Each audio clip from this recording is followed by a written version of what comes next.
നമസ്കാരം പ്രിയ പ്രേക്ഷകരെ, എല്ലാ പ്രേക്ഷകർക്കും നേരം വൈകുന്നേരത്തിലേക്ക് സ്വാഗതം. നമ്മളപ്പോൾ ഇന്നത്തെ ഏറ്റവും പ്രധാനപ്പെട്ട വാർത്തകളുമായി വാർത്തകളുടെ 1 മണിക്കൂർ സഞ്ചാരം ആരംഭിക്കുകയാണ്. എല്ലാ പ്രേക്ഷകർക്കും സ്വാഗതം നേരം വൈകുന്നേരത്തിലേക്ക്.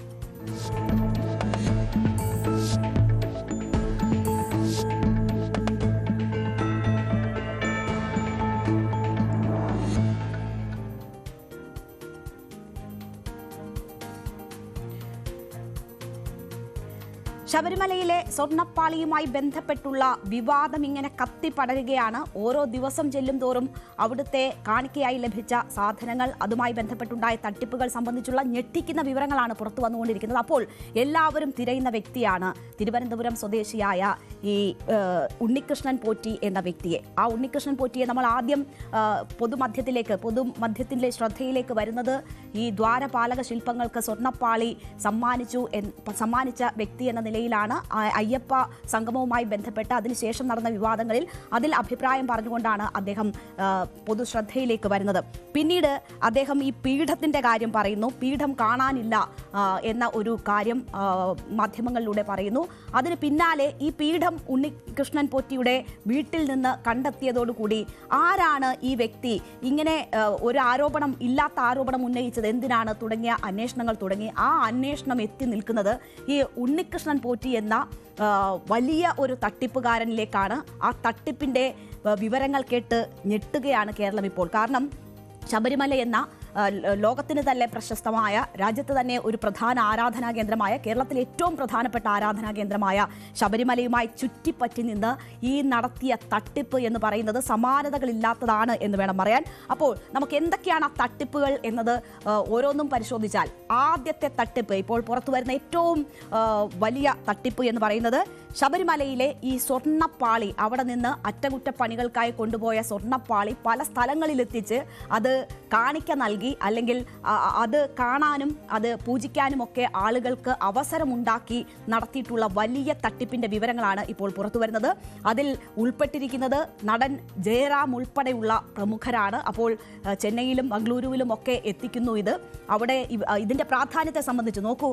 ശബരിമലയിലെ പ്രാർത്ഥനയുമായി ബന്ധപ്പെട്ട, ക്ഷേത്രവുമായി ബന്ധപ്പെട്ട പ്രധാനപ്പെട്ട ഉരുപ്പടികൾ എന്ന് പറയുമ്പോൾ ആളുകൾ എത്രമാത്രം വിശ്വാസത്തോടു കൂടിയും പ്രാധാന്യത്തോടു കൂടിയും അത് കാണും എന്നത് നമുക്കറിയാം. അപ്പോൾ അങ്ങനെ ജയറാമിൻ്റെ ചെന്നൈയിലെ വീട്ടിൽ ഈ സാധനങ്ങൾ, ഈ അറ്റകുറ്റപ്പണികൾക്കായി കൊണ്ടുപോയ സാധനങ്ങൾ എത്തിച്ച് അവിടെ പൂജ നടത്തുന്ന ദൃശ്യങ്ങളാണ് പുറത്തു വന്നിരിക്കുന്നത്. നമുക്കൊന്നും സ്വപ്നത്തിൽ പോലും ആലോചിക്കാൻ കഴിയാത്ത കാര്യങ്ങളാണ്. സാധാരണ വിശ്വാസികളെ സംബന്ധിച്ച് ഒക്കെ വ്രതമെടുത്ത് 40 ദിവസം വ്രതമെടുത്ത് അയ്യപ്പനെ കാണാൻ അവിടെ എത്തുന്ന, വർഷം തോറും എത്തുന്ന വിശ്വാസികളെ സംബന്ധിച്ചൊന്നും ഒരു തരത്തിലും വിശ്വസിക്കാൻ പറ്റാത്ത, അവർ സ്വപ്നത്തിൽ പോലും കാണാത്ത തട്ടിപ്പുകളാണ് ഇപ്പോൾ നടന്നുകൊണ്ടിരിക്കുന്നത്.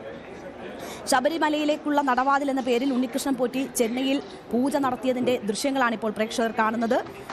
കട്ടിളപ്പടിയും നടയും വെച്ചായിരുന്നു ഈ പൂജ നടത്തിയത്. അമ്പത്തൂരിലെ ഫാക്ടറിയിലാണ് ഉണ്ണികൃഷ്ണൻ പോറ്റി സ്വർണ്ണപ്പാളികൾ പൂജയ്ക്കെത്തിച്ചത്. പോറ്റി വിളിച്ച പ്രകാരം പൂജയ്ക്ക് പോയിരുന്നു എന്ന കാര്യം ജയറാം, ഈ ദൃശ്യങ്ങൾ പുറത്തു വരികയും ഇത് വലിയ വിവാദവും ചർച്ചയുമാകുമ്പോൾ ജയറാം മാധ്യമങ്ങളോട് സംസാരിച്ചിരുന്നു. ഇങ്ങനെ പോയിരുന്നു, തൻ്റെ വീട്ടിലും പൂജ നടത്തി എന്ന കാര്യം ജയറാം സ്ഥിരീകരിക്കുകയാണ്. അന്വേഷണത്തിൽ വിവരങ്ങൾ തേടിയാൽ അത് നൽകും എന്ന് ജയറാം പറയുന്നു. ജയറാം വളരെ വലിയ വിശ്വാസിയാണ് എന്ന് നമുക്ക് അദ്ദേഹത്തെ അടുത്തറിയുന്ന ആർക്കും, അല്ലെങ്കിൽ മലയാളികൾക്കെല്ലാം തന്നെ അറിയാം. അപ്പോൾ വിശ്വാസപരമായി ബന്ധപ്പെട്ട് നിൽക്കുന്ന മനുഷ്യരാണ് ഈ ചൂഷണത്തിന് വിധേയമായിരിക്കുന്നത് എന്നതുകൂടി മനസ്സിലാകുന്നു. ജയറാം എന്തായാലും ഇക്കാര്യം സ്ഥിരീകരിക്കുന്നു, അന്വേഷണവുമായി സഹകരിക്കുമെന്ന് ജയറാം പറയുകയാണ്. ന്യൂസ് 18നോട് ജയറാം പ്രതികരിച്ചതൊന്ന് കേൾക്കാം. ഈ ഉണ്ണികൃഷ്ണൻ പോറ്റി എന്ന് പറയുന്ന ആള് എന്നെ ബാംഗ്ലൂരിൽ നിന്ന്, അദ്ദേഹത്തിന് ഞാൻ ശബരിമലയിൽ വെച്ച് കാണാറുണ്ട്. അദ്ദേഹം മകരവിളക്കിലൊക്കെ വെച്ച് കാണുന്ന ഒരു വ്യക്തിയാണ്. അദ്ദേഹം ഇങ്ങനെ എന്നെ വിളിച്ച് ചോദിച്ചു, അയ്യപ്പന്റെ അങ്ങോട്ടേക്ക് പോകാൻ പോകുന്ന സ്വർണം എല്ലാം ശരിയാക്കി മെഡ്രാസിലെ ഒരു ഫാക്ടറിയിൽ അതൊക്കെ പണി കഴിഞ്ഞിരിക്കുന്നു, അടുത്ത ആഴ്ച കൊണ്ടുപോവാണ്, അപ്പൊ പോകുന്നതിന് മുമ്പ് വന്ന് അതിലേക്ക് ഒരു വിളക്ക് വിളിച്ച് തൊട്ട് തൊഴുത് പോയാൽ സന്തോഷം എന്ന് പറഞ്ഞപ്പോൾ ഞാൻ എൻ്റെ ജീവിതത്തിൽ കിട്ടിയ ഏറ്റവും വലിയ മഹാഭാഗ്യമല്ലേ. അങ്ങനെ അമ്പത്തൂരുള്ള ഫാക്ടറിയിൽ ഇത് പൂജ പോലെയൊക്കെ വെച്ചിരുന്നവര്, വീരമണി രാജു ഒരു പാട്ടൊക്കെ പാടി ഞാനത് പൂജയൊക്കെ ചെയ്തു. ഈ അപ്പോൾ ശബരിമലയുടെ പേരിൽ ചെന്നൈയിലും തട്ടിപ്പ് നടന്നെന്ന് വ്യക്തമായിരിക്കുകയാണ്. ജയറാം തന്നെ അത് തുടർന്ന് പറയുകയാണ്, താൻ വളരെ വലിയ ഭക്തനാണ്. അപ്പോൾ ഇങ്ങനെ ഒരു അവസരം കിട്ടുമ്പോൾ, ഒരു ജന്മത്ത് കിട്ടാൻ പറ്റുന്ന ഏറ്റവും വലിയ അവസരം, തൻ്റെ വീട്ടിൽ ആ സാധനങ്ങൾ എത്തിച്ച് പൂജ നടത്താൻ ഒരു അവസരം കിട്ടുമ്പോൾ അത്ര വലിയ അവസരമായി കാണുന്നു. അതിനുവേണ്ടി ഒരുക്കങ്ങൾ നടത്തുന്നു, എത്തിക്കുന്നു എന്നതാണ്. സാമ്പത്തിക ഇടപാടുകളൊന്നും ഇതുമായി ബന്ധപ്പെട്ടുണ്ടായിട്ടില്ല എന്നതാണ് ജയറാം പറയുന്നത്. പക്ഷേ ഇത്രയും വലിയ സ്വർണ്ണ ഉരുപ്പടികൾ ഒരു ഒമ്നി വാനിൽ കയറ്റിക്കൊണ്ട് പോയപ്പോൾ ചെറിയ സംശയം തോന്നിയതായും ജയറാം പറയുന്നുണ്ട്. ഒപ്പം തന്നെ വീരമണി, അദ്ദേഹവും ഒരു അയ്യപ്പ ഭക്തനാണ് എന്ന് നമുക്കറിയാം. അദ്ദേഹം ചെന്നൈയിലുണ്ട്, ജയറാമിന്റെ വീട്ടിന് തൊട്ടടുത്ത് തന്നെയാണ് താമസിക്കുന്നത്. അപ്പോൾ ആ സാഹചര്യത്തിൽ ആ ഒരു സുവർണ്ണ അവസരം പ്രയോജനപ്പെടുത്താൻ വീരമണിയെയും വിളിച്ചു വരുത്തി എന്ന കാര്യം പറയുന്നു. അപ്പോൾ ജയറാമിന് ചെറിയ ഒരു സംശയം ഇക്കാര്യത്തിൽ തോന്നിയിരുന്നു എന്നത് അദ്ദേഹം തന്നെ സമ്മതിക്കുന്നുണ്ട് നമ്മളോടുള്ള പ്രതികരണത്തിൽ.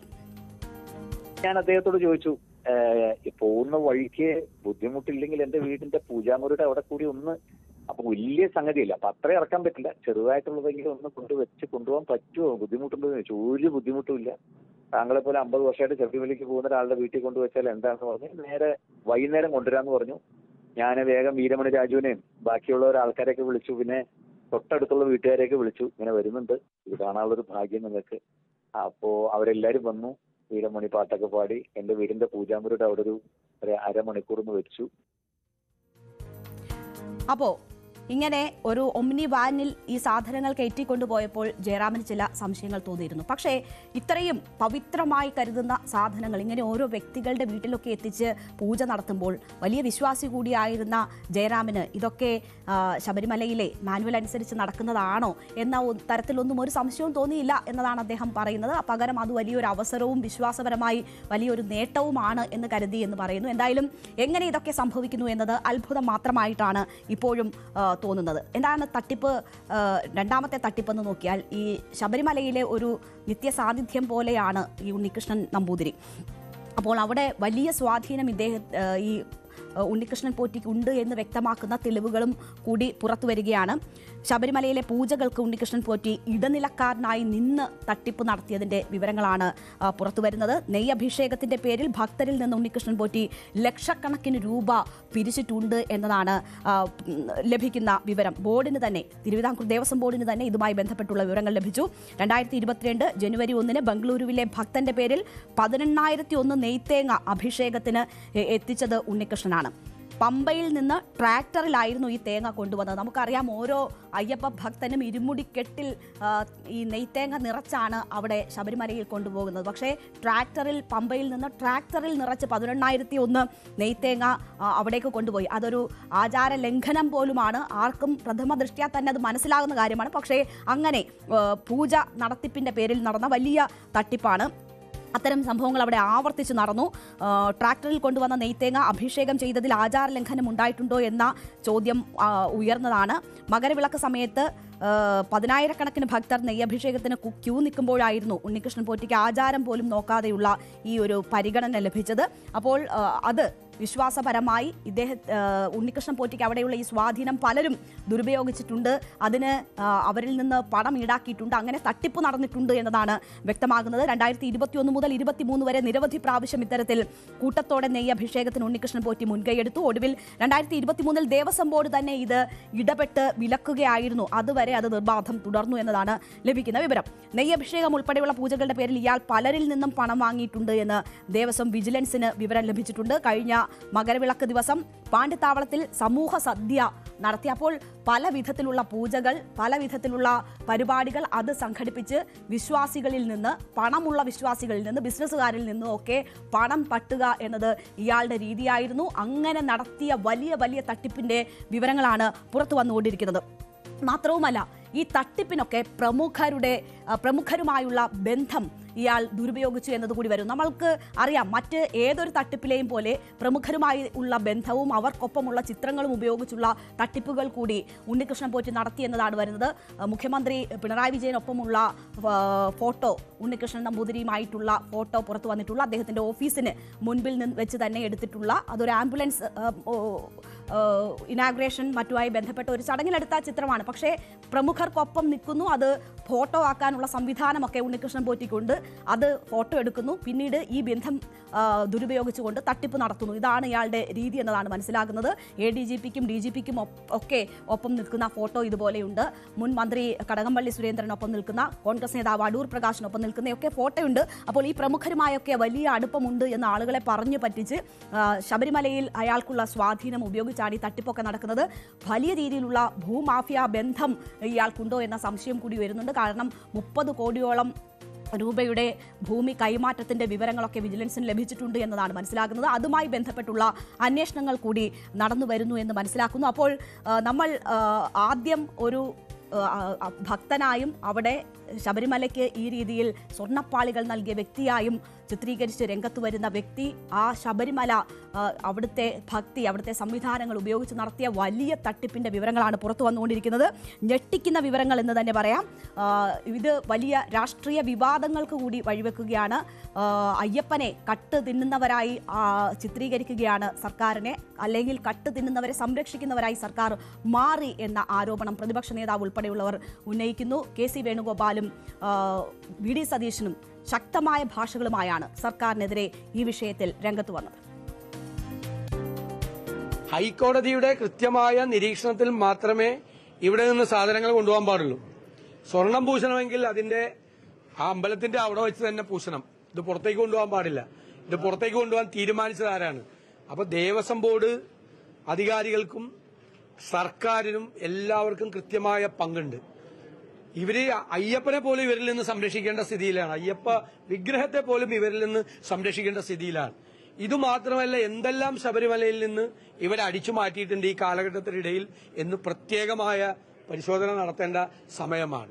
ഇത് കോടിക്കണക്കിന് അയ്യപ്പ ഭക്തന്മാരെ ഞെട്ടലുളവാക്കിയിരിക്കുന്ന ഒരു വിഷയമാണ്.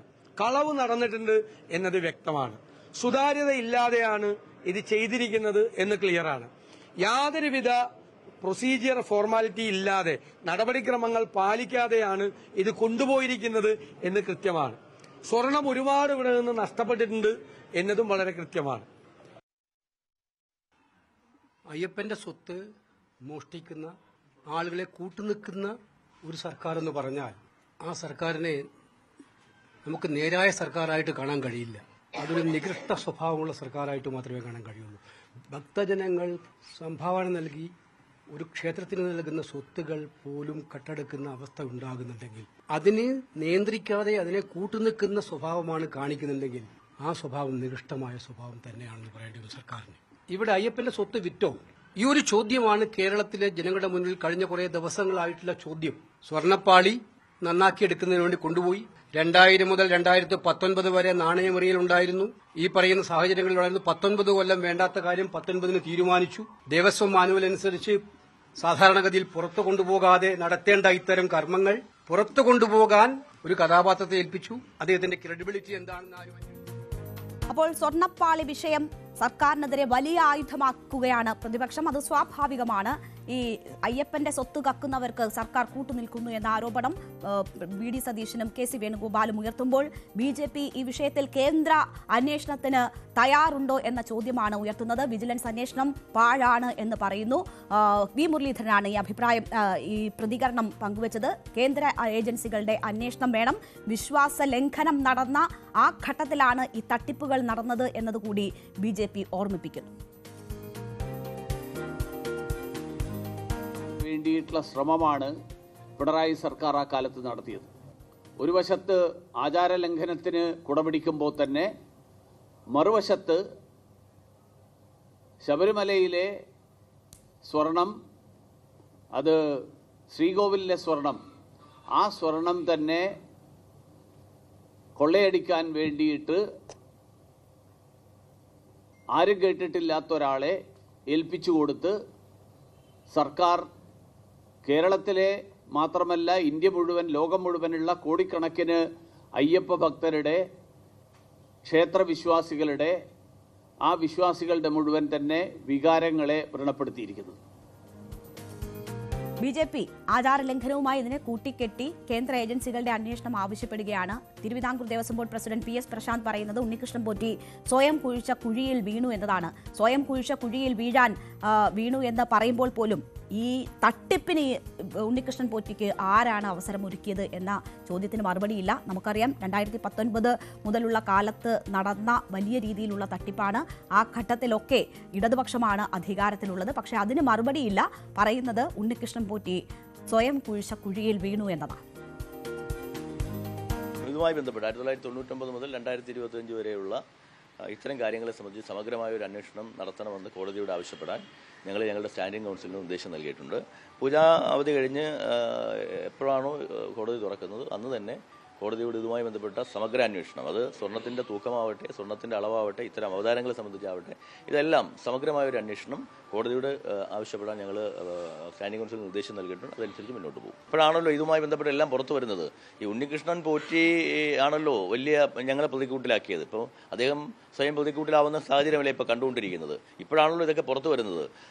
ഞങ്ങൾ ഈ പുള്ളിയെ തുടക്കം മുതൽ തന്നെ മാറ്റി നിർത്തിയിരുന്നതാണ്.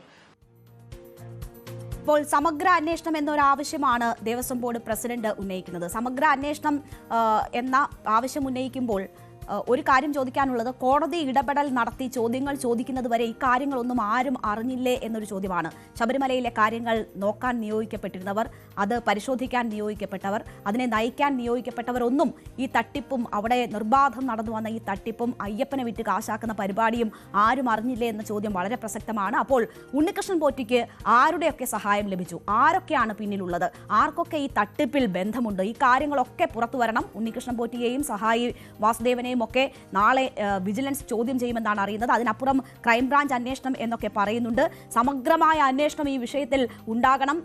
ഉണ്ണികൃഷ്ണൻ പോറ്റിക്ക് ഏതെങ്കിലും തരത്തിലുള്ള പ്രിവിലേജ് ഈ അന്വേഷണങ്ങൾക്കൊന്നും ഒരു തടസ്സമാകരുത്. കൃത്യമായ അന്വേഷണം നടക്കണം, വിവരങ്ങൾ പുറത്തു വരണം. ഓരോ വിശ്വാസിക്കും തൃപ്തി വരുന്ന തരത്തിൽ അവിടെ എന്താണ് സംഭവിച്ചത് എന്ന കാര്യങ്ങൾ പുറത്തു വരണം. ഓരോ മനുഷ്യനും ടാക്സ് കൊടുക്കുന്ന അല്ലെങ്കിൽ ഇതൊക്കെ അറിയാൻ ബാധ്യതപ്പെട്ട ഓരോ മനുഷ്യനും എല്ലാ സംശയങ്ങളും നീക്കുന്ന തരത്തിലുള്ള കാര്യങ്ങൾ അന്വേഷണം നടത്തി പുറത്തു വരണം എന്നതാണ് പറയാനുള്ളത്. എന്തായാലും വലിയ തട്ടിപ്പിനാണ് അവിടെ വേദിയായിരിക്കുന്നത്. അതിൽ ആർക്കൊക്കെ പങ്കുണ്ട് എന്ന കാര്യം വെളിച്ചത്ത് വരാനിരിക്കുന്നതേയുള്ളൂ. കൃത്യമായ അന്വേഷണത്തിലൂടെ മാത്രമേ അത് പുറത്തേക്ക് വരികയുള്ളൂ.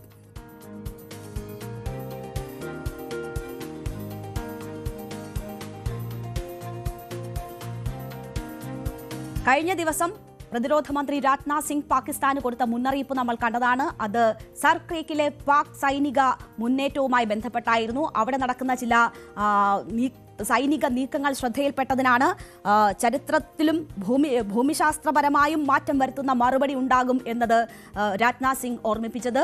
കറാച്ചിയിലേക്കുള്ള വഴി സർക്രീക്കിലൂടെയാണ് എന്നത് ഓർക്കണം എന്നതും പറഞ്ഞിരുന്നു. അതിന് പിന്നാലെ ഇന്ന് കരസേനാ മേധാവി കൂടി രംഗത്ത് വരികയാണ്. പാകിസ്ഥാന് ശക്തമായ മുന്നറിയിപ്പാണ് കരസേനാ മേധാവി നൽകുന്നത്.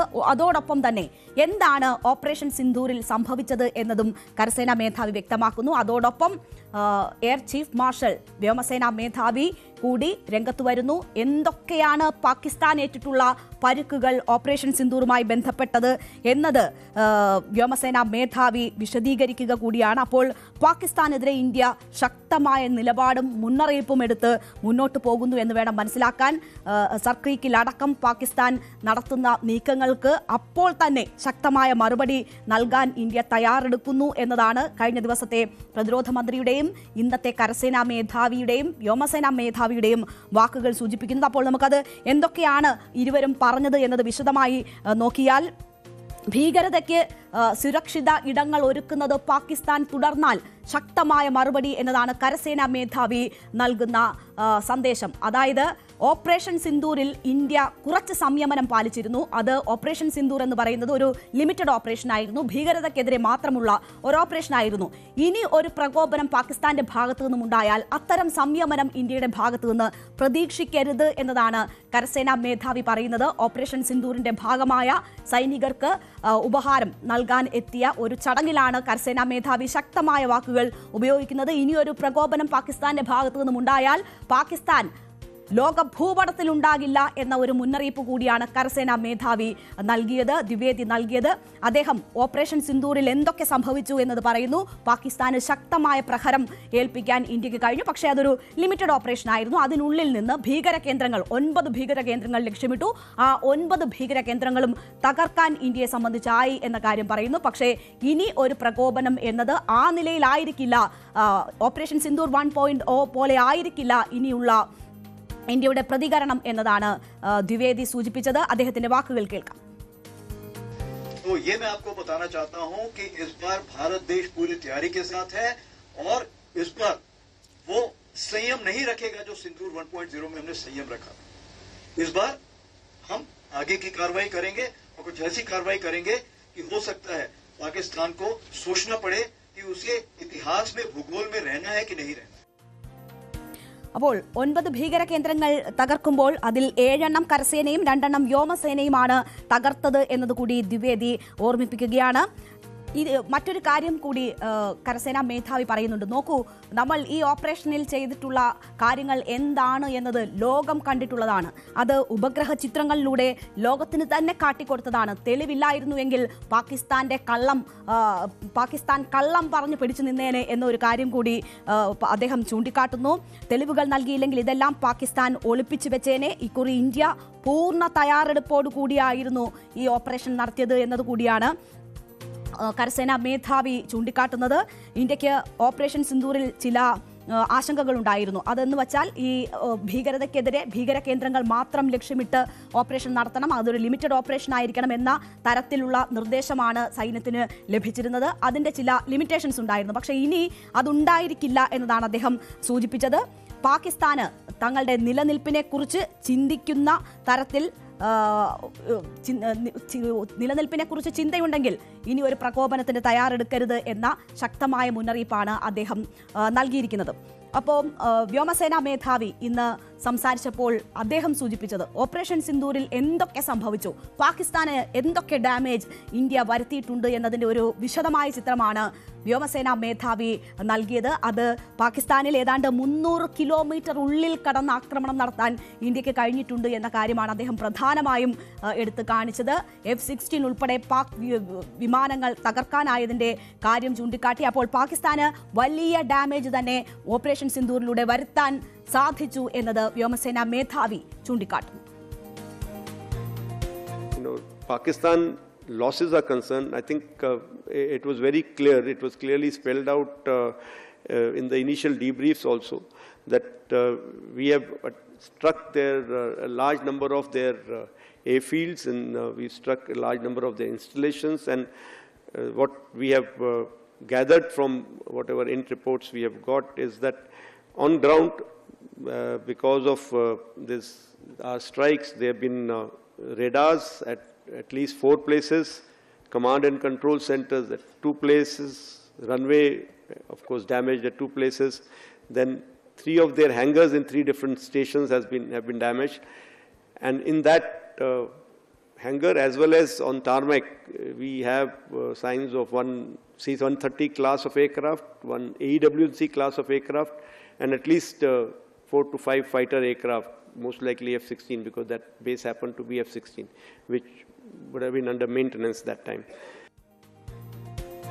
F-16 JF-17 ഉൾപ്പെടെ 10 വിമാനങ്ങൾ പാകിസ്ഥാന്റേത് തകർത്തു എന്നതാണ് air chief marshal AP Singh പറയുന്നത്. അത് 300 കിലോമീറ്ററോളം അകത്ത് കടന്ന് ആക്രമണം നടത്താൻ ഇന്ത്യയെ സംബന്ധിച്ചായി. ആക്രമണത്തിന്റെ ആദ്യ ദിവസം തന്നെ പാകിസ്ഥാൻ മുട്ടിൽ നിന്നു എന്നതാണ് എയർ ചീഫ് മാർഷൽ പറയുന്നത്. അതിനുശേഷം പാകിസ്ഥാൻ വെടിനിർത്തലിന് സന്നദ്ധമായി ഇന്ത്യക്ക് മുന്നിലേക്ക് വരികയായിരുന്നു എന്നതുകൂടി അദ്ദേഹം സൂചിപ്പിക്കുന്നു.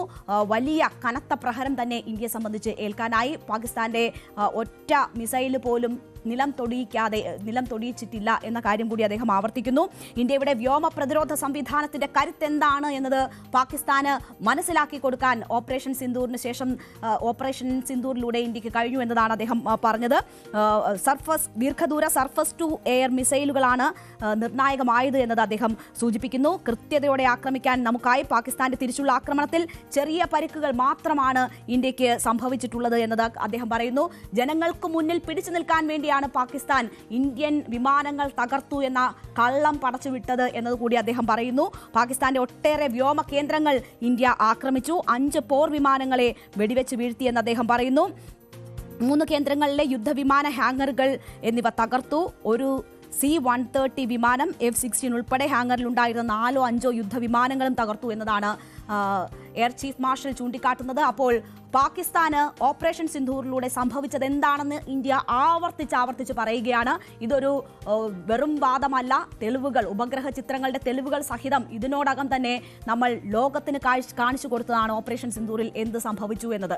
അത് ഓർമ്മപ്പെടുത്തുകയാണ് പാകിസ്ഥാനെ വീണ്ടും ഒരു തരത്തിലുള്ള പ്രകോപനവും ഇന്ത്യക്ക് മേൽ ഉണ്ടാകരുത് എന്നുള്ള ആവർത്തിച്ചുള്ള വാണിംഗാണ്. ഓപ്പറേഷൻ സിന്ധൂറിൽ പകച്ചുപോയ പാകിസ്ഥാൻ അത് ഇന്ത്യയുടെ ഒരു ലിമിറ്റഡ് ഓപ്പറേഷൻ ആണ് എന്ന കാര്യം ബോധ്യം വേണം എന്ന് പറയുകയാണ്. ഇനി ഒരു പ്രകോപനം ഉണ്ടായാൽ അതായിരിക്കില്ല സമീപനമെന്നും പാകിസ്ഥാനോടായി ഇന്ത്യ പറയുന്നു. കരസേനാ മേധാവിയും വ്യോമസേനാ മേധാവിയുമാണ് വാർത്താസമ്മേളനം നടത്തി ഈ കാര്യങ്ങൾ പറയുന്നത്. ഒരു ഭാഗത്ത് പാക് അധിനിവേശ കശ്മീരിൽ വലിയ കലാപസമാനമായ സാഹചര്യം നിലനിൽക്കുന്നു. ഒപ്പം തന്നെ കച്ച് മേഖലയിൽ സർ ക്രീക്കിൽ സൈനിക സാന്നിധ്യം പാകിസ്ഥാൻ ശക്തിപ്പെടുത്തുന്നു. നേരത്തെ തന്നെ സൂചിപ്പിച്ചതാണ്, ലേ മുതൽ കച്ച് വരെയുള്ള മേഖലകളിലാണ് ഓപ്പറേഷൻ സിന്ധൂറിന്റെ സമയത്ത് പാകിസ്ഥാൻ ഇന്ത്യ സംഘർഷം ഉടലെടുത്തിരുന്നത്.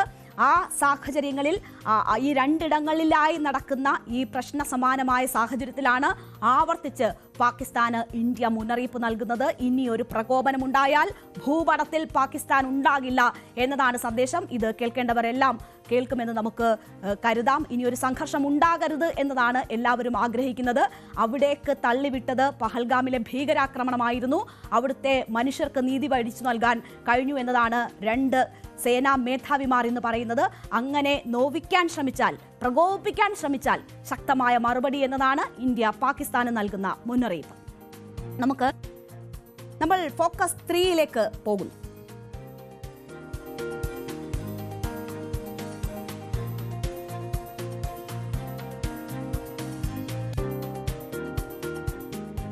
ട്രംപിനെതിരെ ആഞ്ഞടിച്ച് റഷ്യൻ പ്രസിഡന്റ് വ്ളാഡിമിർ പുടിൻ രംഗത്തെത്തുന്നതാണ് കണ്ടിരിക്കുന്നത്. നമുക്കറിയാം, പുടിന്റെ അമേരിക്ക സന്ദർശനം, അലാസ്കയിൽ നടന്ന ചർച്ച ഒക്കെ പുടിനും ട്രംപും തമ്മിലുള്ള വളരെ ഊഷ്മളമായ സൗഹൃദത്തിന്റെ ദൃശ്യങ്ങളാണ് ലോകത്തിന് തന്നത്. അവിടെ പ്രത്യേകിച്ച് തീരുമാനങ്ങളൊന്നും ഉണ്ടായില്ല, പക്ഷേ ഇരുവരും വളരെ ഊഷ്മളമായ ബന്ധം നിലനിർത്തുന്നതിന്റെ ദൃശ്യങ്ങൾ ലോകത്തിന് ലഭിച്ചിരുന്നു. പക്ഷേ അവിടെ നിന്ന് ട്രംപ് ഒരുപാട് പിന്നോട്ട് പോയി. ട്രംപ് പുടിനെ പരിഹസിക്കുന്ന സാഹചര്യമുണ്ടായി. കടലാസ് പുലി എന്ന് വിളിച്ച് പുടിനെ പരിഹസിക്കുന്ന സാഹചര്യമുണ്ടായി. ഇപ്പോൾ എല്ലാത്തിനും ചേർത്ത് ട്രംപിന് മറുപടി നൽകിയിരിക്കുകയാണ് പുടിൻ. അത് എല്ലാ വിഷയങ്ങളിലും എടുത്തെടുത്ത് പറഞ്ഞുള്ള മറുപടികളുണ്ട്. ഞങ്ങൾ കടലാസ് പുലിയാണെങ്കിൽ നിങ്ങൾ ആര് എന്ന് ചോദിച്ചാണ് പുടിൻ പരിഹസിക്കുന്നത്. അമേരിക്കയ്ക്ക് ഇരട്ടത്താപ്പാണ് എല്ലാ വിഷയത്തിലും എന്ന് പറയുന്നു. തീരുവ യുദ്ധം അമേരിക്കയ്ക്ക് തന്നെ ബൂമറാങ് ആകും എന്നതാണ് പുടിൻ ചൂണ്ടിക്കാട്ടുന്നത്. ഇതിൽ വിശദമായി ആ കാര്യങ്ങൾ പരിശോധിച്ചാൽ എന്താണിപ്പോൾ പുടിനെ ഇങ്ങനെ ചൊടിപ്പിച്ചത് എന്നത് വെച്ചാൽ ട്രംപിന്റെ പരിഹാസം തന്നെയാണ്. കൂടിക്കാഴ്ചകൾക്ക് ശേഷം ട്രംപ് ഈ യുക്രൈനിലെ യുദ്ധം അവസാനിപ്പിക്കാൻ പല നിർദ്ദേശങ്ങൾ മുന്നോട്ട് വെച്ചു. പക്ഷേ അതിലൊന്നും തന്നെ പുടിൻ വഴങ്ങാതിരുന്ന ഒരു സാഹചര്യമുണ്ടായി. ട്രംപ് വിചാരിച്ചതുപോലെ ഒരു പരിഹാരം റഷ്യ യുക്രൈൻ യുദ്ധത്തിൽ ഉണ്ടാകുന്നില്ല എന്ന സാഹചര്യം വന്നപ്പോൾ പിടിച്ചെടുത്ത സ്ഥലങ്ങൾ എല്ലാം വിട്ടു നൽകണമെന്ന് യുക്രൈനോട് പറഞ്ഞ ട്രംപ് തന്നെ വേണ്ട, നിങ്ങളൊന്നും സ്ഥലം കൊടുക്കേണ്ടി വരില്ല, നിങ്ങളുടെ സ്ഥലങ്ങൾ നിങ്ങൾക്ക് തന്നെ കാണും എന്ന് വാക്ക് മാറ്റുന്ന സാഹചര്യമുണ്ടായി. അതിനുശേഷം ഏറ്റവും വലിയ ആയുധങ്ങൾ യുക്രൈന് നൽകാൻ ട്രംപ് തയ്യാറെടുക്കുമ്പോഴാണ് അതിശക്തമായ വിമർശനവുമായി പുടിൻ രംഗത്ത് വരുന്നത്. യുദ്ധത്തിലൂടെ റഷ്യ പിടിച്ചടക്കിയ പ്രദേശങ്ങൾ ക്രീമിയ ഉൾപ്പെടെ വിട്ടു നൽകേണ്ടതില്ല എന്ന പ്രഖ്യാപനമാണ് ഏറ്റവും വലിയ ട്രംപിനെതിരായ നിലപാടെടുക്കാൻ പുടിനെ ഇപ്പോൾ പ്രേരിപ്പിച്ചിരിക്കുന്ന ഘടകമെന്ന് പറയാം. ഒപ്പം സൈനികമായുള്ള സഹായിക്കാനുള്ള നീക്കങ്ങൾ കൂടി പ്രകോപനമായി പുടിന് വരുന്നു. ആ സാഹചര്യത്തിലാണ് ട്രംപിനെതിരെ പുടിൻ പരിഹാസവും ഒപ്പം തന്നെ ശക്തമായ മുന്നറിയിപ്പുമായി രംഗത്ത് വരുന്നത്. റഷ്യയുടെ യുദ്ധം ലക്ഷ്യമില്ലാത്തതാണ്, ഒരു കടലാസ് പുലി മാത്രമാണ് തുടങ്ങിയ പ്രകോപനമാണ് റഷ്യക്കെതിരെ ട്രംപ് നേരത്തെ നടത്തിയത്. ഇതിനുള്ള മറുപടിയാണ് ഇപ്പോൾ പുടിൻ നൽകുന്നത്. യുക്രൈന് ഉഗ്രശേഷിയുള്ള തമഹോക്ക് മിസൈലുകൾ നൽകാനുള്ള നീക്കം ട്രംപിന്റെ ഭാഗത്തു നിന്നുമുണ്ടായി. ഇതും ഇപ്പോൾ പുടിനെ പ്രകോപിപ്പിച്ചിരിക്കുകയാണ്. റഷ്യ കടലാസ് പുലിയെങ്കിൽ നിങ്ങൾ ആരാ എന്ന് തിരിച്ചു ചോദിക്കുകയാണ് ഇപ്പോൾ പുടിൻ ചെയ്തിരിക്കുന്നത്. യുക്രൈന് ഉഗ്രശേഷിയുള്ള തമഹോക്ക് മിസൈലുകൾ നൽകാനുള്ള നീക്കം ഗുരുതര പ്രത്യാഘാതങ്ങൾ സൃഷ്ടിക്കുമെന്ന മുന്നറിയിപ്പ് ട്രംപിന് പുടിൻ നൽകുകയാണ്. നിങ്ങൾ ആയുധം കൊടുത്ത് സഹായിച്ചാൽ വലിയ തിരിച്ചടി ഉണ്ടാകുമെന്നതാണ് ട്രംപിനോട് പറയുന്നത്. ഇന്ത്യയെയും ചൈനയെയും തീരുവ കാട്ടി പേടിപ്പിക്കേണ്ട എന്നുകൂടി പുടിൻ പറയുകയാണ്. നമുക്കറിയാം, റഷ്യയിൽ നിന്ന് എണ്ണ വാങ്ങുന്നതിന്റെ പേരിലാണ് ഇന്ത്യക്ക് ഏറ്റവും വലിയ തീരുവ അമേരിക്ക പ്രഖ്യാപിച്ചിരിക്കുന്നത്. ഇതിൽ റഷ്യ ഇന്ത്യക്കൊപ്പം എന്നത് പുടിൻ വ്യക്തമാക്കുകയാണ്. റഷ്യൻ എണ്ണയുടെ വിതരണം തടയാനും ഇന്ത്യക്ക് മേൽ അധിക തീരുവ ചുമത്താനുമുള്ള ട്രംപിന്റെ തീരുമാനം യുഎസിന് തന്നെ ബൂമറാങ് ആകും എന്നതാണ് പുടിൻ ചൂണ്ടിക്കാട്ടുന്നത്. മാത്രവുമല്ല, ഇതിലൊന്നും ഇന്ത്യ വീണു പോകില്ല, രാജ്യാന്തര സമൂഹത്തിന് മുന്നിൽ ഇന്ത്യ അപഹാസ്യരാകില്ല, ട്രംപിന്റെ വെല്ലുവിളിയിൽ വീഴില്ല ഇന്ത്യ എന്നതുകൂടി പറയുന്നു. മോദിയെ പ്രശംസിച്ചുകൊണ്ടാണ് പുടിന്റെ ഈ പരാമർശം എന്നത് നമ്മൾ കാണണം. കാരണം ഇന്ത്യ റഷ്യയിൽ നിന്ന് പെട്രോൾ വാങ്ങിയില്ല എങ്കിൽ വലിയ നഷ്ടം, 9 മുതൽ 10 ബില്യൺ ഡോളറിന്റെ നഷ്ടം ഇന്ത്യയെ സംബന്ധിച്ചുണ്ടാകും. തീരുവ ഏർപ്പെടുത്തിയാലും ഇന്ത്യക്ക് സമാനമായിട്ടുള്ള നഷ്ടം മാത്രമേ ഉണ്ടാകുള്ളൂ. അപ്പോൾ അത്തരമൊരു നഷ്ടക്കച്ചവടത്തിന് തങ്ങളുടെ ഇമേജ് കളഞ്ഞ് ഇന്ത്യ തയ്യാറാകില്ല എന്നത് പുടിൻ പറയുകയാണ്. മാത്രവുമല്ല, അമേരിക്കയുടെ ഇരട്ടത്താപ്പിനെ ചോദ്യം ചെയ്യുന്നുമുണ്ട്. ഏറ്റവും കൂടുതൽ ആണവ നിലയങ്ങൾ ഉള്ളത് അമേരിക്കയ്ക്കാണ്. അവിടെ അവർക്കാണ് ഏറ്റവും കൂടുതൽ യുറേനിയത്തിന്റെ ആവശ്യം. റഷ്യയിൽ നിന്ന് ഏറ്റവും കൂടുതൽ യുറേനിയം വാങ്ങുന്നത് അമേരിക്കയാണ്. എന്നിട്ടാണ് മറ്റ് രാഷ്ട്രങ്ങൾ, ഇന്ത്യ ഉൾപ്പെടെയുള്ള രാഷ്ട്രങ്ങളെ ഈ രീതിയിൽ ഭീഷണിപ്പെടുത്തുന്നത് എന്ന അമേരിക്കയുടെ, നമ്മൾ തന്നെ പലതവണ ചൂണ്ടിക്കാണിച്ചിട്ടുള്ള, ഇന്ത്യ ഔദ്യോഗികമായി തന്നെ ചൂണ്ടിക്കാണിച്ചിട്ടുള്ള വിവരങ്ങളിലേക്ക് ട്രംപ് അമേരിക്കയുടെ ഇരട്ടത്താപ്പാണ് ഇത് എന്ന് കാണിച്ചുകൊണ്ട് ട്രംപിനെ കുറ്റപ്പെടുത്തിക്കൊണ്ട് പുടിൻ ആ കാര്യങ്ങൾ സൂചിപ്പിക്കുന്നു. അങ്ങനെ വലിയ രീതിയിൽ ട്രംപിനെതിരെ പുടിൻ രംഗത്തെത്തുന്നതാണ് കണ്ടത്. റഷ്യൻ എണ്ണയുടെ പേരിൽ ഇന്ത്യക്കും ചൈനയ്ക്കുമെതിരെ നീങ്ങുന്നത് യുഎസിന്റെ ഇരട്ടത്താപ്പാണ് എന്ന് തുറന്നടിക്കുന്നു. അമേരിക്കയാണ് ഏറ്റവും കൂടുതൽ ഈ രീതിയിൽ ഇത് ഉപയോഗിക്കുന്നതെന്ന് പറയുന്നു. തമഹോക്ക് മിസൈലാണ് പ്രശ്നം ഇപ്പോൾ രൂക്ഷമാക്കിക്കൊണ്ടിരിക്കുന്നത്. ആ ആയുധങ്ങൾ നൽകി യുക്രൈനെ സഹായിക്കുകയാണെങ്കിൽ പ്രത്യാഘാതം കനത്തതായിരിക്കും എന്ന ഒരു മുന്നറിയിപ്പ് കൂടി നൽകുകയാണ്. ഈ തമഹോക്ക് മിസൈലുകൾ നൽകുന്ന കാര്യം അത് അമേരിക്കൻ വൈസ് പ്രസിഡന്റ് തന്നെ നേരത്തെ സൂചിപ്പിച്ചിരുന്നതാണ്. അത്തരം ചർച്ചകൾ യുക്രൈനുമായി നടക്കുന്നുണ്ട്. നേരത്തെ യുക്രൈൻ പ്രസിഡന്റ് വ്ളാഡിമിർ സെലൻസ്കിയെ അമേരിക്കയിൽ വെച്ച് വഴക്ക് പറഞ്ഞ് പരിഹാസ്യനാക്കി ഇറക്കിവിട്ട ട്രംപാണ് റഷ്യയുമായി ചേർന്ന് പ്രശ്നപരിഹാരത്തിനുള്ള ശ്രമങ്ങൾ തേടിയത്. അങ്ങനെ പുടിൻ വഴങ്ങുന്നില്ല എന്ന് വന്നപ്പോഴാണ് ട്രംപ് യു-ടേൺ എടുക്കുകയും യുക്രൈനൊപ്പം നിൽക്കുകയും സ്ഥലങ്ങൾ വിട്ടുകൊടുക്കേണ്ടതില്ല എന്ന് പറയുകയും ചെയ്തത്. അതിന് പിന്നാലെ റഷ്യൻ പ്രസിഡന്റിനെ പ്രകോപിപ്പിക്കുന്ന തരത്തിലുള്ള പരാമർശങ്ങൾ കൂടി ട്രംപിന്റെ ഭാഗത്തു നിന്നുമുണ്ടായി. കൂടുതൽ സൈനികമായിട്ടുള്ള സഹായങ്ങൾ നൽകി യുക്രൈനെ യുദ്ധമുഖത്തേക്ക് ഇറക്കാൻ അമേരിക്ക തയ്യാറെടുക്കുമ്പോഴാണ് ശക്തമായ പ്രതികരണം പുടിന്റെ ഭാഗത്തു നിന്നും ഉണ്ടാകുന്നത്. പ്രത്യാഘാതം വലുതാകും എന്ന സന്ദേശമാണ് നൽകുന്നത്. അലാസ്കയിൽ പുടിൻ ചർച്ചകൾക്കെത്തുമ്പോൾ അമേരിക്കയുടെ വ്യോമ സംവിധാനങ്ങൾ വലിയ സ്വീകരണം നൽകുന്നു. പുടിന്റെ കാറിൽ ട്രംപ് സഞ്ചരിക്കുന്നതൊക്കെ കണ്ടു. ഒരു യുദ്ധം അത് അവസാനിക്കണമെന്നതാണ് ലോകം ആഗ്രഹിക്കുന്നത്. ട്രംപിന്റെ മേധാവിത്വത്തിലായാലും ആ യുദ്ധം അവസാനിക്കട്ടെ എന്ന് പ്രതീക്ഷിച്ചിരുന്നതാണ്. പക്ഷേ അത് റഷ്യ വഴങ്ങുന്ന ഒരു സാഹചര്യം ഉണ്ടായില്ല. അതിനിടയിൽ സമവായം രൂപപ്പെട്ടില്ല. അതിനെ തുടർന്നാണ് ഇപ്പോൾ വൻ ആയുധങ്ങൾ നൽകി യുക്രൈനെ യുദ്ധമുഖത്തേക്ക് അമേരിക്ക തള്ളിവിടാൻ ഒരുങ്ങുന്നത്. അപ്പോൾ ട്രംപിന്റെ മാറിയുള്ള നിലപാടുകൾ മേഖലയെ കൂടുതൽ അശാന്തമാക്കും എന്ന സാഹചര്യങ്ങൾ ഉടലെടുത്തിരിക്കുകയാണ്. ശക്തമായ മുന്നറിയിപ്പാണ് പുടിന്റെ ഭാഗത്തു നിന്നും വരുന്നത്. എന്തായാലും യുദ്ധം കൂടുതൽ ശക്തമാകുന്ന ഇടങ്ങളിലേക്ക് പോകാൻ ആരും തന്നെ ആഗ്രഹിക്കുന്നില്ല. പ്രശ്നപരിഹാരം എന്നത് അനിവാര്യമാണ്. പക്ഷേ റഷ്യയെ ചൂണ്ടി അവിടെ നിന്ന് എണ്ണ വാങ്ങുന്നു എന്നതുൾപ്പെടെയുള്ള കാര്യങ്ങൾ ചൂണ്ടിക്കാട്ടിക്കൊണ്ട് ഇന്ത്യ ഉൾപ്പെടെയുള്ള രാഷ്ട്രങ്ങൾക്ക് മേൽ തീരുവ യുദ്ധം പ്രഖ്യാപിച്ചിരിക്കുന്ന അമേരിക്കയ്ക്ക് വലിയ വെല്ലുവിളിയാണ് ഇപ്പോൾ റഷ്യ ഉയർത്തുന്നത്. അമേരിക്കയുടെയും ട്രംപിന്റെയും ഇരട്ടത്താപ്പ് ചൂണ്ടിക്കാട്ടിക്കൊണ്ടാണ് ട്രംപ് രംഗത്തെത്തിയിരിക്കുന്നത്.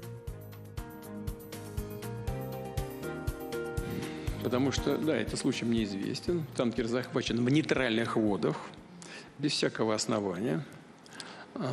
И там, видимо, искали какие-то, может быть, военные грузы, беспилотники, еще что-то такое. Ничего там этого нет, ну и не было, и быть не может. И танкер действительно под флагом третьей страны, экипаж международный.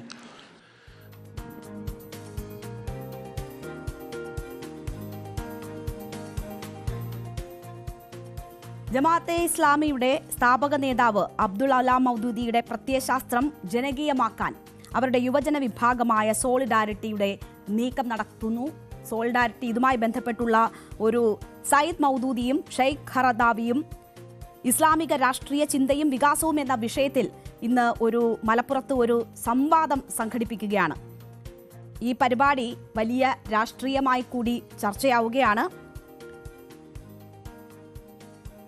ജമാഅത്തെ ഇസ്ലാമിയുടെ രാഷ്ട്രീയ മുഖമായ വെൽഫെയർ പാർട്ടിയുടെ UDF പ്രവേശനത്തിന് ഇത് സഹായകരമാകും എന്ന തരത്തിലാണ് അവർ അതിനെ കാണുന്നതെങ്കിൽ വലിയ രീതിയിൽ രാഷ്ട്രീയ ചർച്ചകൾക്ക് ഇത് വേദിയാകുന്നു.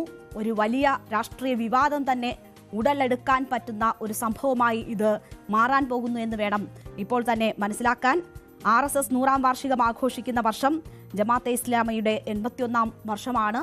അപ്പോൾ ഹിന്ദു മതരാഷ്ട്രവാദവും ഒപ്പം തന്നെ ഇസ്ലാം രാഷ്ട്രവാദവും തമ്മിൽ ഏറ്റുമുട്ടുന്ന ഒരു സാഹചര്യത്തിലേക്ക് കാര്യങ്ങൾ നീങ്ങുന്നു എന്ന് വേണം മനസ്സിലാക്കാൻ. ജമാഅത്തെ ഇസ്ലാമിയുടെ ഇസ്ലാമിക പണ്ഡിതനായിരുന്ന അബ്ദുൾ അലാ മൗദൂദിയുടെ ആശയ അടിസ്ഥാനത്തിൽ 1941 രൂപീകരിക്കപ്പെട്ടതാണ് ജമാഅത്തെ ഇസ്ലാമി. ആ ജമാഅത്തെ ഇസ്ലാമി ആണ് ശ്രീലങ്ക, ബംഗ്ലാദേശ് എന്നീ രാജ്യങ്ങളിലും പ്രവർത്തിക്കുന്നുണ്ട് സംഘടന. മറ്റു രാജ്യങ്ങളിൽ തീവ്രമായ നിലപാട് സ്വീകരിക്കുമ്പോൾ അവർക്ക് അത്തരം നിലപാടുകൾ ഇല്ല എന്നതാണ് ഇവിടെ പൊതുസമൂഹത്തിന് മുന്നിൽ പറയുന്നത്. പക്ഷേ ആ ആശയങ്ങളിൽ നിന്ന് അവർ പിന്നോട്ട് പോയിട്ടില്ല എന്ന് തെളിയിക്കുന്നതാണ് ഇപ്പോൾ നടക്കാൻ പോകുന്ന ഈ പരിപാടി. അവിടെ മാധ്യമങ്ങൾക്ക് മറ്റ് പുറത്തുനിന്നുള്ളവർക്ക് പ്രവേശനമില്ല. അവരുടെ ഇതിൽ വിശ്വസിക്കുന്ന പ്രവർത്തകർക്ക് മാത്രം പങ്കാളിത്തമുള്ള രീതിയിലാണ് ഈ പരിപാടി സംഘടിപ്പിച്ചിരിക്കുന്നത്. പക്ഷേ അതിൻ്റെ ഉള്ളടക്കം വലിയ വിവാദമാവുകയും ചർച്ചയാവുകയും ചെയ്യുന്നത് കൊണ്ട് തന്നെ ആ രീതിയിൽ അതൊരു വിവാദമായി തന്നെ മാറുകയാണ്.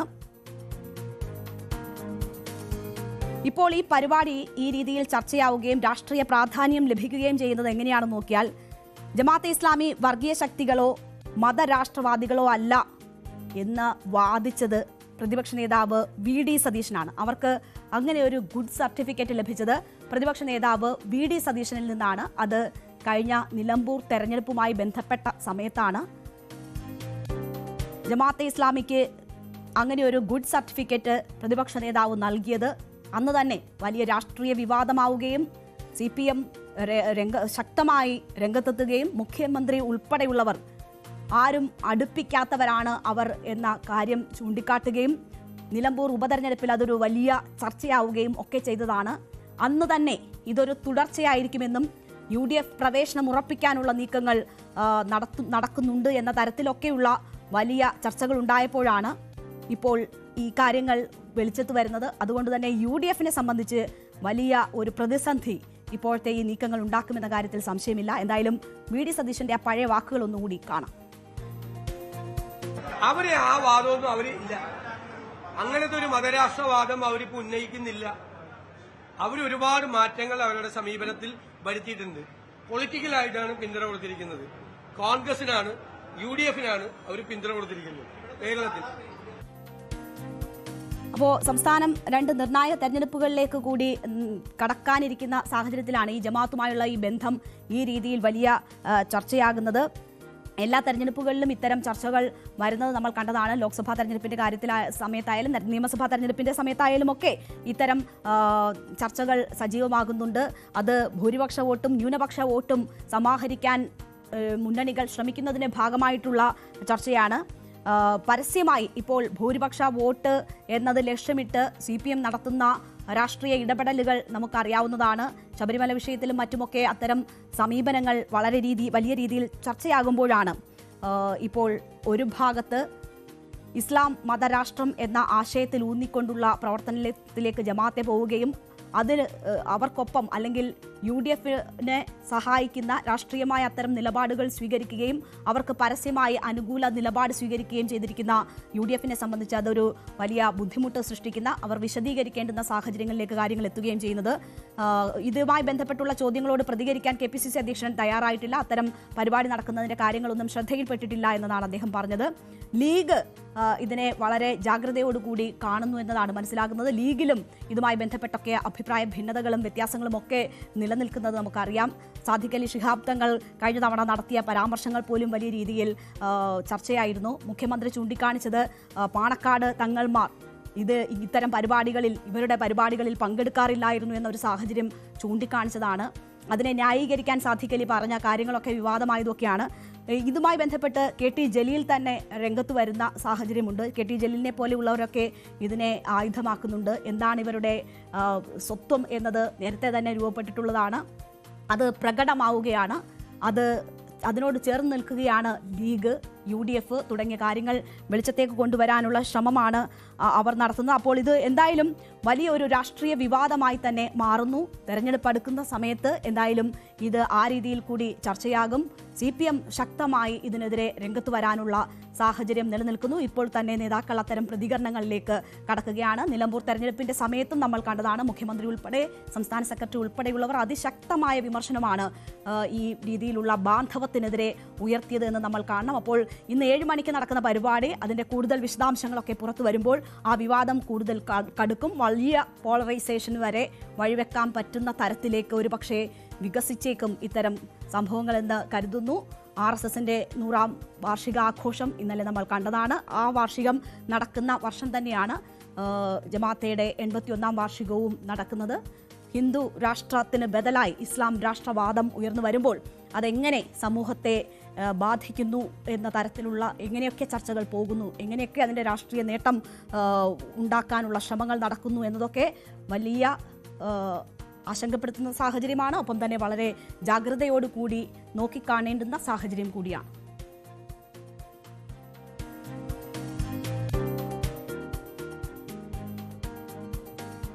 അപ്പോൾ തിരുവോണമൊക്കെ കഴിഞ്ഞ് കുറേ ദിവസമായെങ്കിലും തിരുവോണ ബമ്പറിന്റെ അവകാശി ആര് എന്ന വലിയ കാത്തിരിപ്പാണ്.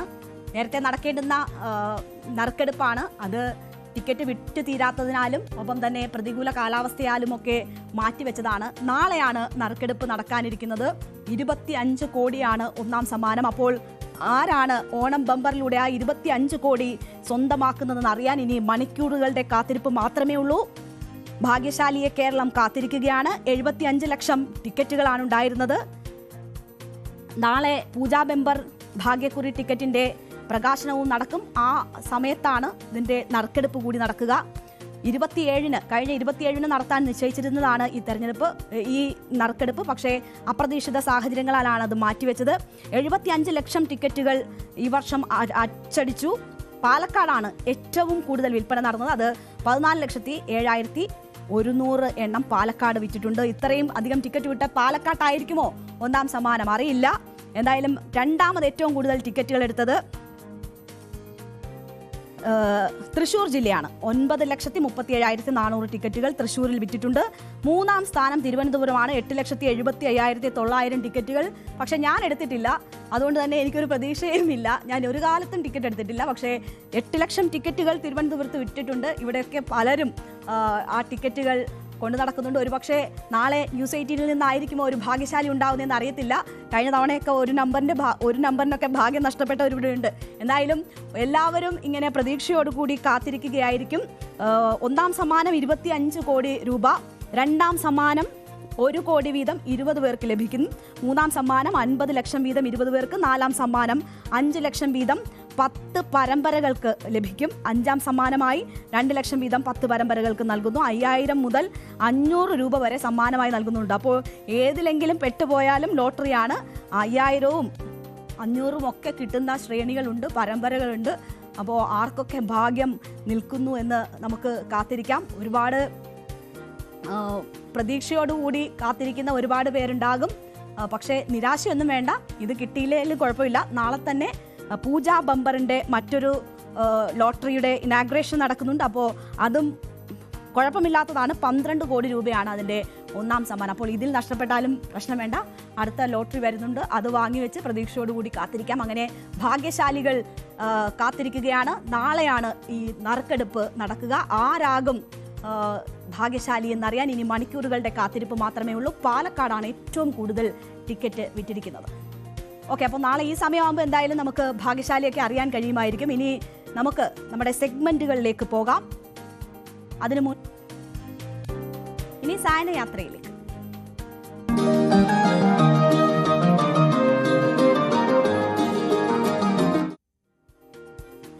ഇതാണ് ഒരു അല്പം ദൂരത്തേക്കുള്ള യാത്രയാണ്. കർണാടകയിലേക്ക് പോകണം. പലർക്കും അറിയാമായിരിക്കും, മുരുദേശ്വറിലേക്കാണ് നമ്മളുടെ സായന യാത്ര പോകുന്നത്.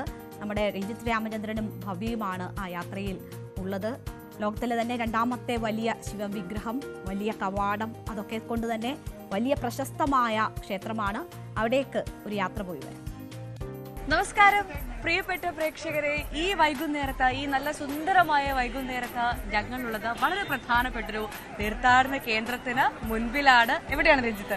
കൊല്ലൂർ മൂകാംബിക ക്ഷേത്രത്തിൽ വന്നാൽ നമ്മൾ മുരുടേശ്വറിൽ പോകാതെ എങ്ങനെ മടങ്ങും? അവിടെ നിന്ന് 65 കിലോമീറ്റർ മാത്രം അകലെയുള്ള വളരെ മനോഹരമായ കർണാടകയിലെ ഏറ്റവും പ്രശസ്തിയുള്ള ഒരു ക്ഷേത്രം മുരുടേശ്വര ക്ഷേത്രം. തീർച്ചയായും ഏറ്റവും കൂടുതൽ തീർത്ഥാടകർ വന്നു പോകുന്നൊരു മഹാക്ഷേത്രത്തിന് മുൻപിലാണ്, മഹാതീർത്ഥാടന ക്ഷേത്രത്തിന് മുൻപിലാണ് ഞങ്ങളുള്ളത്. മൂന്ന് വശവും അറബിക്കടലാൽ ചുറ്റപ്പെട്ട അതിമനോഹരമായ ലോകത്തിലെ രണ്ടാമത്തെ ശിവലിംഗ ശിവപ്രതിഷ്ഠയുള്ള ഒരു ക്ഷേത്രം. എത്രത്തോളം മനോഹരമാണ് ഈ കാഴ്ചകൾ എന്നുള്ളത് ഇവിടെ വന്ന് കണ്ട് മനസ്സിലാക്കിയാൽ മാത്രമാണ് നമുക്ക് വ്യക്തമാക്കുക. മുരുടേശ്വരം എന്ന് പറയുമ്പോൾ ഇവിടുത്തെ ഏറ്റവും വലിയ ആകർഷണം ഈ ശിവപ്രതിമയാണ്. തൊട്ട് പുറകിൽ കാണുന്ന 123 അടി പൊക്കമുള്ള ലോകത്തിലെ രണ്ടാമത്തെ ശിവപ്രതിമയാണ് ഇത് എന്നുള്ളതാണ്.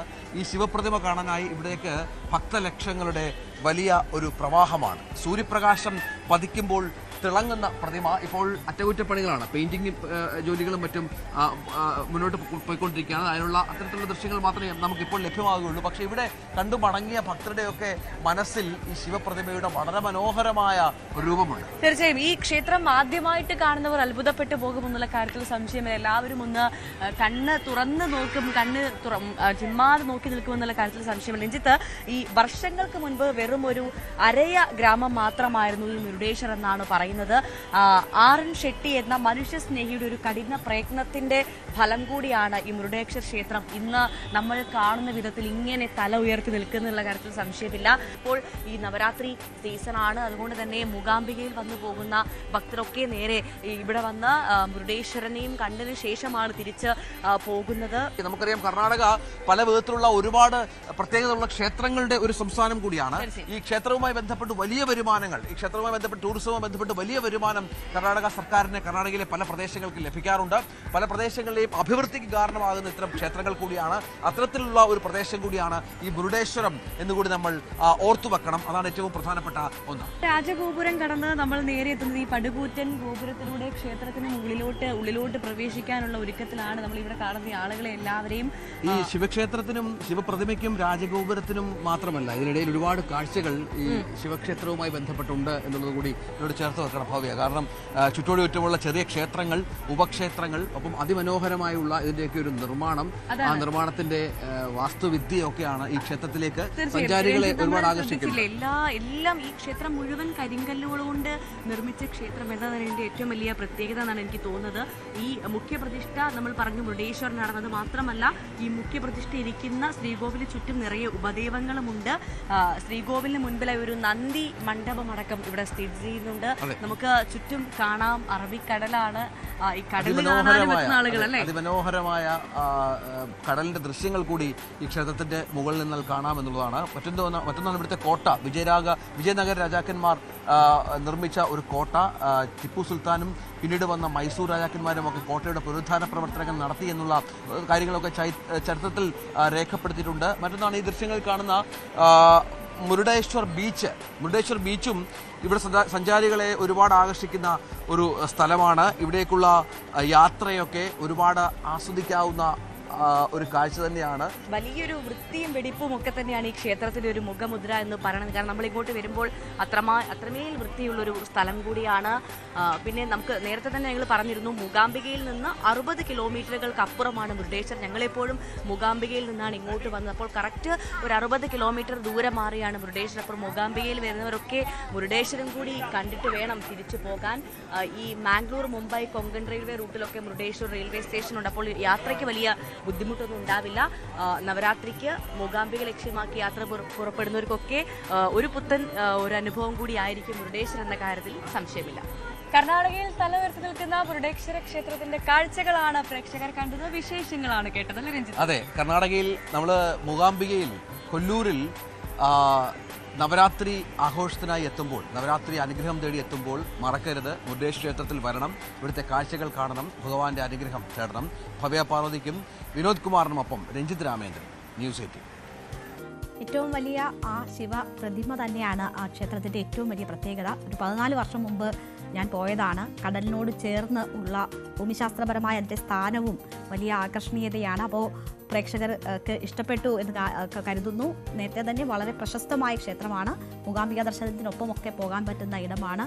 വേണമെങ്കിൽ അതുവഴി ഗോവയും ബോംബെയും ഒക്കെ അടുത്തടുത്ത് ഇങ്ങനെ കണക്ട് ചെയ്തിട്ടാണ്. മുംബൈ വരെ വേണമെങ്കിൽ പോകാം. അങ്ങനെ ഒരു വലിയ ട്രിപ്പായിട്ട് വേണമെങ്കിലും പ്ലാൻ ചെയ്യാം. അപ്പോൾ എല്ലാ പ്രേക്ഷകർക്കും സഹായമായിട്ടുണ്ടാവും, അല്ലെങ്കിൽ ഇഷ്ടപ്പെട്ടിട്ടുണ്ടാവും ആ റിപ്പോർട്ടെന്ന് കരുതുന്നു.